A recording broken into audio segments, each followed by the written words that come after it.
감사합니다. 잠시 기도하겠습니다. 사랑과 은혜가 풍성하신 하나님 아버지, 오늘도 우리를 주님의 집으로 불러주시고 예배하게 하심에 감사드립니다. 한 주간 세상 가운데 살아오며 지치고 무거운 마음도 있었고 기쁨의 감사의 순간도 있었습니다. 이 시간 우리의 모든 생각과 염려를 주님 앞에 내려놓습니다. 주님의 음성에 귀 기울일 수 있도록 하여 주시옵소서. 성령 하나님, 지금 이 예배 가운데 임재하여 주시옵소서. 말씀을 전하는 종에게도 주님의 마음과 능력을 더하여 주시고 말씀을 듣는 모든 성도들에게 열린 마음과 순종의 믿음을 허락하여 주시옵소서. 주님, 우리 교회를 사용하여 주시옵소서. 우리 교회가 단순히 모이는 교회가 아니라 보냄을 받은 교회가 되게 하시고 한 사람을 찾고 한 사람을 회복하며 다음 세대를 세우고 복음을 전하는 교회가 될 수 있도록 하여 주시옵소서. 오늘 말씀이 지식으로 머물지 않게 하시고 결단으로 이어지게 하시며 삶의 변화로 열매 맺게 하여 주시옵소서. 감사드리며 예수 그리스도 이름으로 기도드립니다. 아멘. 할렐루야. 할렐루야. 예. 오랜만에 보는 얼굴이 있어서 반갑습니다. 네, 오늘 설교 제목을 함께 한번 읽어보면 좋을 것 같습니다. 시작. 추수는 이미 시작되었습니다. 라는 제목으로 말씀을 전해드리겠습니다. 사랑하는 성도 여러분, 한 가지 질문을 오늘 말씀을 시작하고 싶습니다. 만약에 여러분의 자녀가 어느 날 이렇게 말한다면 어떻겠습니까? 엄마, 아빠, 나는 하나님 없이도 괜찮을 것 같아. 여러분 어떨 것 같습니까? 한번 생각해 보신 적이 있으신가요? 혹시 우리가 사랑하는 교회를 떠났던 누군가 이렇게 말한다면 어떨까요? 목사님, 이제 교회는 안 나가려고 합니다. 이 말을 들으면 우리의 마음은 무너질 거라고 생각이 됩니다. 왜냐하면 우리가 정말 원하는 것은 좋은 직장도, 좋은 대학도, 좋은 집도 아니기 때문입니다. 우리 자녀가 하나님과 함께 살아가는 것, 우리 가족이 하나님 안에서 회복되는 것, 우리의 이웃이 예수님을 만나는 것입니다. 사실 그것이 우리의 마음 가장 깊은 곳에 소망일 것입니다. 그런데 현실은 어떻습니까? 많은 사람들은 말합니다. 요즘 사람들은 교회에 관심이 없어. 젊은 세대는 복음을 듣지 않을 거야. 어떤가요? 예. 이민교회는 점점 어려워질 거야 라는 이야기도 있습니다. 전도는 옛날 방식이라고 말합니다. 정말 그럴까요? 정말 세상은 하나님을 찾지 않고 있을까요? 그리고 젊은 세대들은 하나님께 관심이 없을까요? 우리 주변의 사람들은 복음을 원하지 않을까요? 오늘 본문을 보면 예수님은 전혀 다르게 말씀하고 있습니다. 예수님은 수많은 사람들을 바라보시며 말씀하셨습니다. 뭐가 많다고 했죠? 추수할 것이 많다라고 하셨습니다. 예수님은 절망하지 않으셨습니다. 사람들이 하나님을 찾지 않는다고 말씀하지 않으셨습니다. 오히려 하나님을 찾고 있지만 길을 잃은 사람들을 보셨습니다. 그리고 놀랍게도 문제는 세상이 아니라 교회라고 말씀하셨습니다. 추수할 것이 많대 뭐가 적다고 했죠? 일꾼이 적다. 사랑하는 성도 여러분, 우리 교회는 지금 중요한 전환점에 있습니다. 또한 건물을 옮기게 되었습니다. 새로운 장소로 갑니다. 그러나 오늘 예수님은 우리에게 질문한 것이 있습니다. 너희는 왜 존재하는가? 건물이 교회입니까? 프로그램이 교회입니까? 그렇지 않을 것입니다. 한 영혼을 찾는 것이 교회입니다. 한 가정을 회복하는 것이 교회입니다. 잃어버린 사람을 찾아 나서는 것이 교회입니다. 그래서 오늘 말씀은 단순히 전도에 대한 설교가 아니고요. 교회의 존재 이유에 대해서 말씀을 드리는 것입니다. 왜 우리가 이 땅에 남아 있는가? 왜 하나님이 우리를 아직 데려가지 않으시는가? 왜 우리 교회가 또한 새로운 장소로 옮기는가? 오늘 답이 오늘의 말씀 안에 있습니다. 먼저 예수님께서 무리를 보시며 무엇을 보셨는지 함께 살펴보도록 하겠습니다. 첫째 말씀을 함께 읽어보겠습니다. 시작.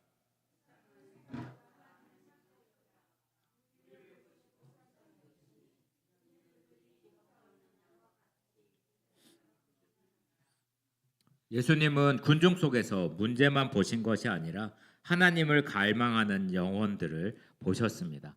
오늘 읽은 마태복음 9장은 예수님의 사역이 절정으로 향하는 장면입니다. 예수님은 각 성과 마을을 다니셨습니다. 9장 35절 이렇게 나와 있습니다. 모든 도시와 마을에 두루 다니사라고 기록이 되어 있습니다. 갈릴리 지역에는 수많은 작은 마을들이 있었습니다.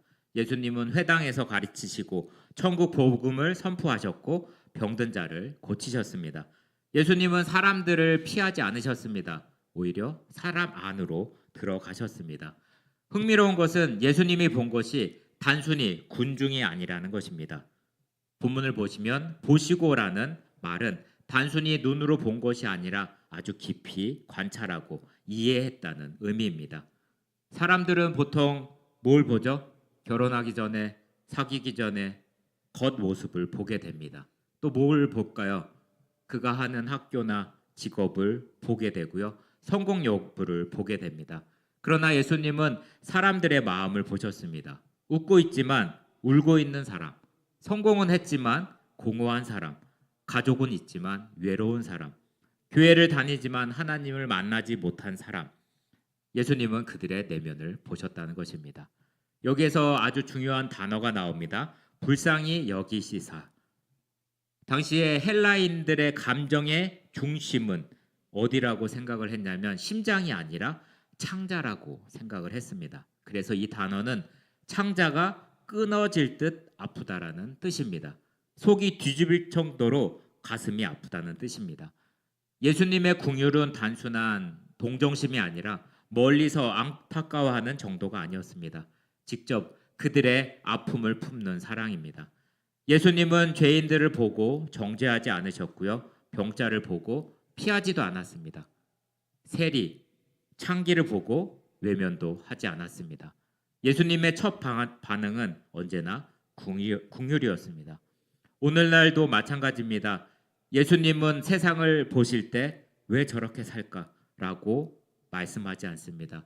사람들의 행동을 보면서 말합니다. 왜 저렇게 살까? 더 잘 살 수 없을까? 라고 하지만 예수님은 얼마나 힘들면 저렇게 살까라고 바라보셨다는 것입니다. 예수님은 군중을 향해 뭐라고 했죠? 목자 없는 양이라고 말씀을 합니다. 이 표현은 당시 유대인들에게 매우 충격적인 표현일 것입니다. 양은 방향 감각이 거의 없습니다. 혼자 있으면 길을 잃습니다. 맹수에게 쉽게 잡혀 먹습니다. 목자가 없으면 생존 자체가 어렵습니다. 예수님은 사람들의 가장 깊은 문제를 진단하셨습니다. 문제는 돈이었을까요? 돈이 아니고요. 정치, 건강도 아니었고 목자가 없다는 것이었습니다. 다시 유대 사회에서는 종교 지도자들이 많았습니다. 사두개인, 바리새인, 서기관, 율법 교사들이 있다는 것입니다. 그러나 백성들의 영혼을 돌보는 목자는 없었습니다. 종교는 있었지만 그 안에 생명이 없었고요. 성전은 있었지만 하나님을 만나지 못했습니다. 예배는 있었지만 위로가 없었습니다. 그래서 예수님은 그들을 고생하며 기진한 사람들이라고 말씀을 하신 것입니다. 예수님 당시의 유다는 로마의 식민지였습니다. 식민지의 특징이 뭘까요? 높은 세금을 걷어갑니다. 정치적으로 압박이 있고요. 경제적 불평등이 있는 곳이었습니다. 또한 종교 지도자들은 위선을 하고 있었고 백성들은 이미 많이 지쳐 있는 상황이었습니다. 그래서 당시의 사람들은 누구를 기다렸을까요? 메시아를 기다렸습니다. 누군가가 자신을 구원해 주기를 기다렸습니다. 겉으로는 평범하게 살아가고 있지만 속으로는 모두가 구원을 갈망하고 있었습니다. 그래서 예수님의 말씀에 수천 명이 몰려들었습니다. 예수님의 기적 때문이 아니었습니다. 그들의 영혼이 목말라 있기 때문이었습니다. 여러분 에스겔 34장을 떠올리시기 바랍니다. 하나님은 거짓 목자를 향해 말씀합니다. 너희가 양떼를 먹이지 아니하고 너희 자신만 먹이는도다. 그리고 이어서 말합니다. 내가 친히 내 양의 목자가 된다는 말씀을 하고 있습니다. 그래서 구약 전체가 기다리던 참된 목자가 바로 예수님입니다. 시편의 23편 기억하시죠? 에스겔의 34장의 목자, 또한 이사야 40장의 목자, 그 목자가 예수님으로 오신 것입니다. 그래서 요한복음에 보시면 뭐라고 되어 있죠? 나는 선한 목자라고 선언을 하십니다. 미네소타에서 수많은 사람들이 살고 있습니다. 좋은 집도 있습니다. 좋은 직장, 좋은 학교들이 있습니다. 그러나 여전히 외롭습니다. 또한 우울증은 증가해서 자살도 하게 됩니다. 청소년들은 정체성을 잃어갑니다. 가정은 깨지고 사람들은 SNS로 연결되지만 우리의 그 마음은 더 고립되어 갑니다. 그들은 하나님을 거부하는 것이 아니라 하나님을 찾는 방법을 모를 수 있습니다. 교회를 싫어하는 것이 아니라 상처 때문에 멀어진 것입니다. 예수님은 오늘도 그들을 보고 계십니다. 그리고 불쌍히 여기십니다. 여러분 혹시 자녀들을 쇼핑몰에 어디에 데려갔다가 잃어버린 기억이 있으신가요? 아이가 울면서 여기저기 뛰어다닙니다. 그리고 그때는 장난감을 찾을까요? 뭘 찾을까요? 먹을 거를 찾을까요? 결국은 부모를 찾고 있는 모습입니다. 그런데 아이는 그것을 정확히 표현하지 못합니다. 요즘 세상도 그렇습니다. 사람들은 돈을 찾고 있습니다. 관계를 찾고 있고요. 성공을 찾고 있습니다. 그러나 그 깊은 곳에는 하나님 아버지를 찾고 있는 것입니다. 어거스틴은 이렇게 말합니다. 주님, 우리를 주님을 위해 창조하셨으므로 우리의 마음은 주님 안에서 안식될 때까지 쉼이 없습니다. 우리의 쉼은 어디 있다고요? 주님의 안에 있다는 것을 말할 수 있습니다.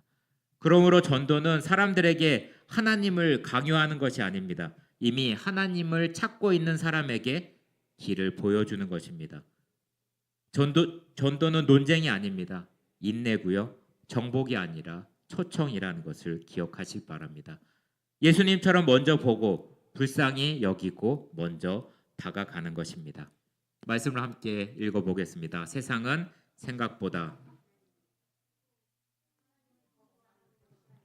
하나님을 잃어버린 곳이다. 예수님은 그들의 상처와 갈증을 보셨고 오늘 우리도 같은 눈으로 세상을 바라보아야 한다. 예수님은 무리를 바라보며 절망하지 않으셨습니다. 오히려 그들 가운데 이미 잊고 있는 하나님의 추수를 보셨습니다. 문제는 세상이 아니었고요. 문제는 복음을 들을 사람이 없는 것도 아니었습니다. 예수님은 전혀 다른 문제를 말씀하십니다. 추수할 것은 많되 일꾼이 적다는 말씀을 하고 있습니다. 두 번째 말씀을 함께 읽어보겠습니다. 둘째, 교회는 생각보다 준비되지 않았다. 이에 제자들에게 이르시되 추수할 것은 많되 일꾼이 적으니 그러므로 추수하는 주인에게 청하여 추수할 일꾼들을 보내주소서 하라. 하나님의 문제는 추수가 없는 것이 아니라 추수할 일꾼이 부족하다는 것입니다. 예수님은 무리를 보셨습니다. 그들은 목자 없는 양처럼 고생하며 기진해 있었습니다. 예수님의 진단은 놀랍습니다. 예수님은 이렇게 말씀하지 않았습니다. 사람들이 너무 악하다. 세상이 너무 닫혀있다. 복음을 들은 사람이 없다라고 하시지 않았습니다. 추수할 것은 많되 일꾼이 적다고 말씀을 하고 있습니다. 문제는 밭이 아니었고요.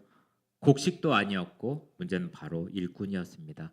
오늘 교회가 자주 하는 말이 있습니다. 요즘 사람들은 교회에 관심이 있다 없다? 없다라고 생각을 합니다. 젊은 세대는 복음을 듣지 않는다, 듣는다, 듣지 않는다고 생각할 것입니다. 이민교회는 어렵다 그렇게 많이 생각하시죠? 전도해봤는데 전도해도 안 된다 하는 생각을 하고 있을 것입니다. 물론 현실은 쉽지 않습니다. 하지만 예수님의 눈은 달랐다는 것입니다. 예수님은 추수가 없다고 말씀을 하지 않으셨고요. 일꾼이 적다고 말씀을 합니다. 이 말씀은 우리를 아프게 합니다. 왜냐하면 문제의 방향이 세상에서 교회로 옮겨지기 때문입니다. 예수님 당시에 갈릴리는 아주 조용한 시골이었습니다. 갈릴리는 로마 제국의 영향 아래 있었고 헬라 문화와 유대 전통이 섞여 있는 지역이었습니다. 농민도 많았고 어부도 세리도 병자들도 가난한 사람들도 종교적으로 소외된 사람들이 함께 살았던 곳입니다. 예루살렘 종교 지도자들의 눈에는 갈릴리가 변방처럼 보일 수 있었습니다. 그러나 예수님의 눈에는 갈릴리가 추수밭이었다는 것입니다. 회당에서 가르쳤고 천국 복음을 전파했습니다. 모든 병과 약한 것을 고치고 무리를 보시며 말씀하셨습니다. 추수할 것이 많다라고 말씀을 합니다. 옆에 계신 분하고 한번 이렇게 말하면 좋겠습니다. 추수할 것이 많대. 추수할 것이 많대. 여기서 추수는 단지 숫자가 많다는 뜻이 아닙니다. 하나님 나라가 이미 사람들 가운데 시작되었다는 뜻입니다. 병자들이 고침을 받고 죄인들이 용서받고 소외된 사람들이 주님의 식탁으로 초대받고 귀신 들린 자들이 자유케 되었다는 것입니다. 이미 추수의 현장이었고 그러나 그 현장에는 일할 일꾼이 없다는 말을 하고 있는 것입니다. 추수철에 벼는 서서히 이렇게 말하는 사람들이 있습니다. 올해 벼는 상태가 좋아요. 저쪽 밭은 관리가 부족하네요. 농부가 더 잘해야 하네요. 그렇게 이야기합니다. 진짜 일꾼은 낫을 들고 밭으로 들어갑니다. 또한 땀을 흘리고요. 허리를 굽히고 손에 흙을 묻힙니다. 교회도 마찬가지입니다. 교회 안에는 의견을 말하는 사람들이 참 많이 있습니다. 걱정하는 사람도 볼 수 있고요. 분석하는 사람. 하지만 예수님은 묻고 계십니다. 누가 밭으로 들어갈 것인가? 누가 한 사람의 이름을 품고 기도할 것인가? 누가 먼저 연락할 것인가? 일꾼은 완벽한 사람이 아닙니다. 일꾼은 부름에 반응하는 사람들입니다. 전도는 교회의 생존 프로젝트가 아니라 전도는 숫자를 늘리는 기술이 아닙니다. 하지만 전도는 하나님이 이미 일하고 계시는 현장에 우리가 참여하는 것입니다. 예수님은 추수하는 주인이라는 표현을 이야기하고 있습니다. 추수의 주인은 교회가 아닙니다. 저요 목회자도 아니고요. 사역팀도 아닙니다. 누굴까요? 추수의 주인은 하나님이십니다. 그러므로 전도는 우리가 하나님을 설득해서 사람을 보내달라고 하는 일이 아닙니다. 하나님께서 이미 사랑하고 계신 사람들에게 우리가 보냄을 받는 일입니다. 이것이 중요합니다. 전도의 출발은 부담이 아니라 확신입니다. 내가 사람을 변화시키는 것이 아닙니다. 하나님이 이미 그 사람 안에서 일하고 계신다는 확신입니다. 출애굽기 19장에 보시면 하나님은 시내산 앞에서 이스라엘에게 말합니다. 내가 네게 대하여 제사장 나라가 되며 거룩한 백성이 되리라고 말합니다. 이스라엘 사람들은 세상을 하나님께로 인도하는 제사장 나라라고 부름받았습니다. 그것이 신약교회에서는 새로운 제사장 공동체로 세워집니다. 베드로전서에서 이런 말을 합니다. 너희는 택하신 족속이요 왕같은 제사장이요 거룩한 나라요 그의 소유된 백성이라고 말하고 있습니다. 왜 그렇게 부르셨을까요? 이는 너희를 어두운 데서 불러내어 기이한 빛에 들어가게 하신 이의 아름다운 덕을 선포하게 하려 하심이라 라고 말씀을 합니다. 교회는 선포하기 위해서 부름을 받았습니다. 예배하기 위해서 모였지만 또한 선포하기 위해서 흩어져야 합니다. 성령님이 임하실 때 그 방 안에 있지 않았습니다. 제자들은 방 안에 머물러 있지 않고 밖으로 뛰쳐나가서 하나님의 말씀을 또한 교회의 증인으로 세우셨습니다. 밖으로 흘러나갑니다. 닫힌 방에서 열린 거리로 예배당에서 우리의 삶의 자세로 나간다는 것입니다. 하지만 교회가 준비되지 않았다는 것은 시설이 부족한 것이 아니라 또한 예산이 부족한 것이 아니라 더 깊은 문제가 있습니다. 우리가 아직 세상을 추수밭으로 보지 못한다는 것입니다. 추수할 것이 없다고 보는 시선이 문제라고 볼 수가 있습니다. 우리가 아직 전도를 교회의 본질이 아니라 단 하나의 특별 행사로 생각한다는 것입니다. 교회는 많은 일을 할 수 있습니다. 예배도, 친교도, 회의도, 이전 준비도, 재정 계획도 세울 수 있습니다. 하지만 예수님의 질문은 단 한 가지입니다. 너희는 추수밭을 보고 있느냐? 이미 열매가 익었다는 사실입니다. 우리 교회는 지금 중요한 전환점에 있는 거 모두 아실 것입니다. 하나님의 추수와 이것을 연결해야 합니다. 그래서 새로운 사명을 다시 붙들기 위해 또한 기도하고 노력해야 될 것이 필요하다는 것입니다. 여러분, 과수원이 있죠? 사과가 예로 들면 익은 과일을 그냥 두면 어떻게 될까요? 떨어집니다. 그리고 썩고 조금만 기다렸다가 하면 될까요? 그렇지 않습니다. 추수할 때는 때가 있습니다. 익은 사과는 더 좋아지는 것이 아니라 떨어지고 상하고 썩어 버립니다. 추수에는 때가 있습니다. 또한 영혼에는 때가 있습니다. 누군가 마음이 열려 있을 때가 있습니다. 고난 가운데 하나님을 찾을 때가 있습니다. 그때 우리 교회는 움직여야 합니다. 완벽해서 움직이는 것이 아닙니다. 때를 놓치지 않기 위해서 움직이는 것입니다. 응급차가 있을 때 도와주세요라고 요청을 했을 때 구조대는 뭘 할까요? 바로 5분 안에 달려나갑니다. 그때 장비가 완벽한지 검사한다고 멈출 수가 없습니다. 토론할 수가 없습니다. 바로 뛰쳐나가야 한다는 것입니다. 우리는 교회 안에서 회의만 하고 살 수가 없습니다. 기도한 후에 움직여야 한다는 것입니다. 한번 생각해 보시기 바랍니다. 나는 구경꾼인가 아니면 일꾼인가? 우리 교회가 어려운 이유를 세상의 탓으로만 돌리고 있지 않은가? 나는 주변 사람들이 전도의 대상이 아니라 하나님의 사랑하는 영혼으로 보고 있는가? 예수님은 대형 프로그램보다 먼저 일꾼을 찾은다는 사실을 기억하시기 바랍니다. 문제는 우리가 너무 오래 기다리고 있다는 것입니다. 교회가 완벽해진 후에 전도하는 것이 아니라 전도하면서 교회가 살 수 있습니다. 말씀을 함께 읽어보겠습니다. 교회의 위기는 세상이 하나님을 찾지 않기 때문이 아니라 교회가 세상을 추수밭으로 보지 못하고 일꾼으로 움직이지 않기 때문이다. 하나님은 이미 일하고 계시며 우리는 그 추수에 참여하도록 부름을 받았다. 아멘. 이제 세 번째 말씀을 한번 보시겠습니다. 예수님은 기다리지 않고 가라고 말씀하십니다. 함께 읽겠습니다. 가면서 전파하여 말하되 천국이 가까이 왔다라고 말씀을 합니다. 예수님의 제자는 기다리는 사람이 아니라 보냄을 받은 사람이라는 것을 여러분 기억하시기 바랍니다. 추수할 것은 많되 일꾼이 적으니 추수하는 주인에게 청하여 추수할 일꾼을 보내주소서 하라라는 말씀을 기억하시기 바랍니다. 하나님 일꾼을 보내주시옵소서. 예수님께서 그 12 제자를 부르십니다. 바로 기도했던 그 사람들을 보내주십니다. 우리는 이렇게 기도합니다. 하나님 누군가 전도하게 해주세요. 누군가 우리의 자녀를 도와주세요. 누군가 교회를 섬기게 해주세요. 그런데 하나님은 종종 말씀합니다. 내가 바로 너를 보내고 있다. 옆에 분하고 한번 이렇게 말씀하면 좋을 것 같습니다. 하나님이 바로 당신을 보내고 있습니다. 하나님이 바로 당신을 보내고 있습니다. 기도는 하나님의 마음을 움직이는 것이 아니라 우리의 마음을 하나님의 마음에 맞추는 것이라고 이야기합니다. 그래서 진정한 기도는 또한 사람을 움직일 수가 있습니다. 우리는 흔히 생각을 합니다. 내가 성경을 더 알면 전도를 잘하겠다. 내 신앙이 더 좋아지면 섬기겠다.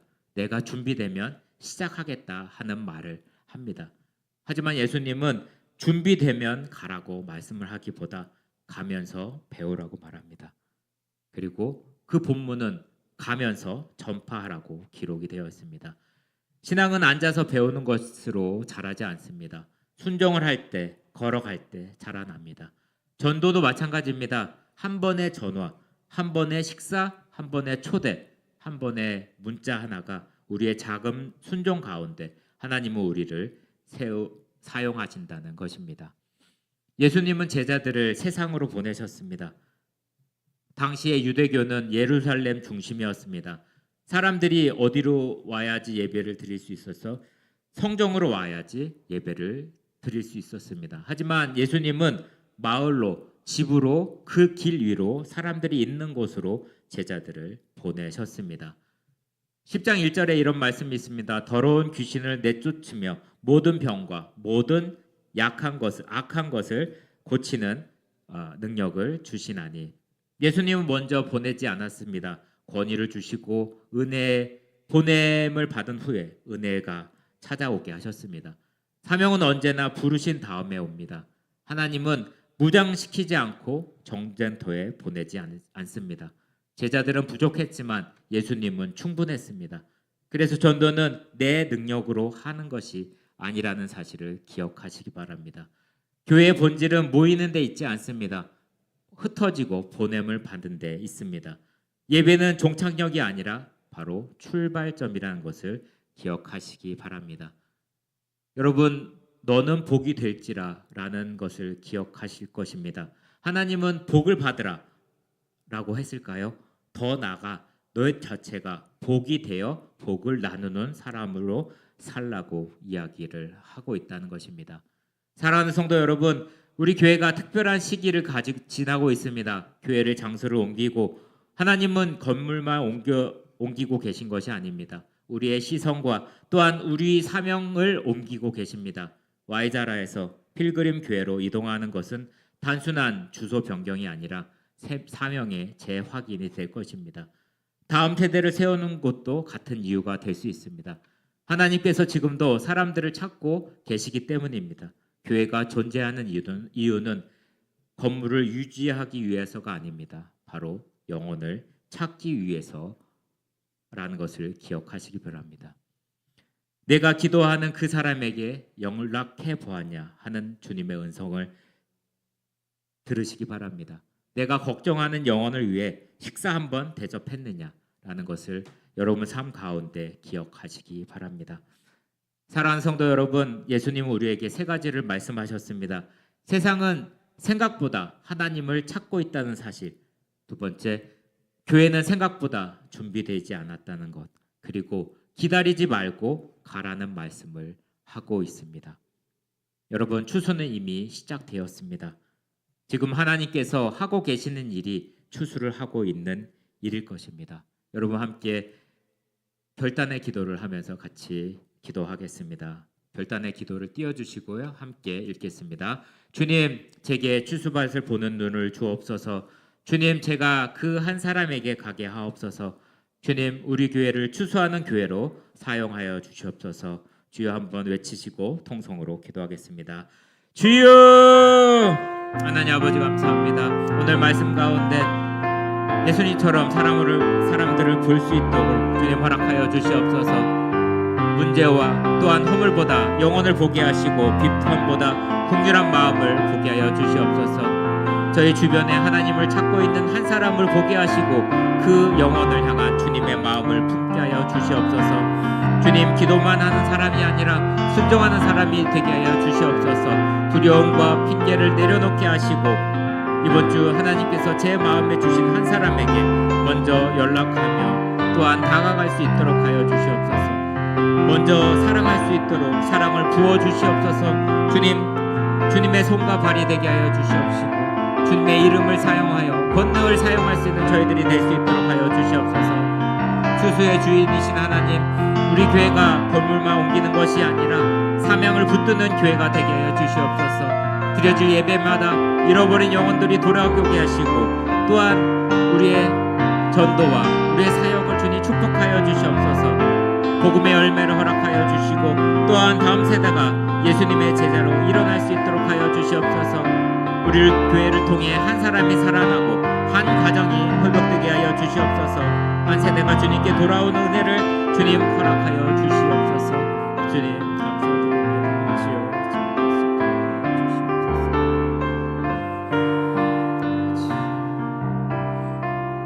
사랑과 은혜가 풍성하신 하나님, 오늘 주신 말씀 앞에 우리 자신을 내려놓습니다. 우리는 종종 세상이 하나님을 찾지 않는다고 생각을 합니다. 그러나 오늘 말씀을 통해서 깨닫습니다. 세상은 생각보다 하나님을 찾고 있다는 것을 깨닫게 됩니다. 우리의 자녀들이, 우리의 이웃들이, 교회를 떠난 성도들이, 상처받는 사람들이 하나님을 찾고 있습니다. 주님, 예수님께서 무리를 보시고 불쌍히 여기셨던 것처럼 우리에게도 긍휼의 눈을 허락하여 주시옵소서. 사람의 외모보다 영혼을 보게 하시고 판단보다 사랑으로 하게 해주시고 정죄보다 품게 하여 주시옵소서. 주님, 우리의 마음에 한 사람을 품게 하여 주시옵소서. 가족 가운데 한 사람, 자녀 가운데, 친구와 이웃 가운데 한 사람, 오늘 하나님께서 우리의 마음에 떠오르게 하신 그 한 사람을 위해 기도하게 하시고 그 영혼을 향한 주님의 마음을 품게 하여 주시옵소서. 주님, 우리가 기다리기만 하는 사람이 되지 않게 하시고 이번 주 내가 먼저 연락하고 먼저 안부를 묻게 하시고 먼저 사랑을 표현하게 하여 주시옵소서. 먼저 예배로 초대하게 하여 주시옵소서. 주님, 저희들을 보내 주시옵소서. 두려움보다 순종하게 하시고 핑계보다 믿음을 선택하게 하여 주시옵소서. 주수의 주인이신 하나님, 우리의 교회가 건물만 옮기는 교회가 아니라 사명을 붙드는 교회가 되게 하여 주시옵소서. 새로운 예배 가운데 주님 함께 하시고 복음의 역사가 일어날 수 있도록 하여 주시옵소서. 주님, 다음 세대 위에 성령의 기름 부심을 허락하여 주셔서 우리 교회를 통해서 한 사람이 살아나게 하시고 한 가정이 회복되게 하시고 한 세대가 주님께 돌아올 수 있도록 하여 주시옵소서. 주수는 미래의 일이 아니라 지금 하나님께서 하고 계신 일임을 믿게 하여 주시옵소서. 한 사람 찾기, 한 가정 회복하기가 이 비전이 구호가 아니라 우리의 삶이 될 수 있도록 하여 주시옵소서. 감사드립니다.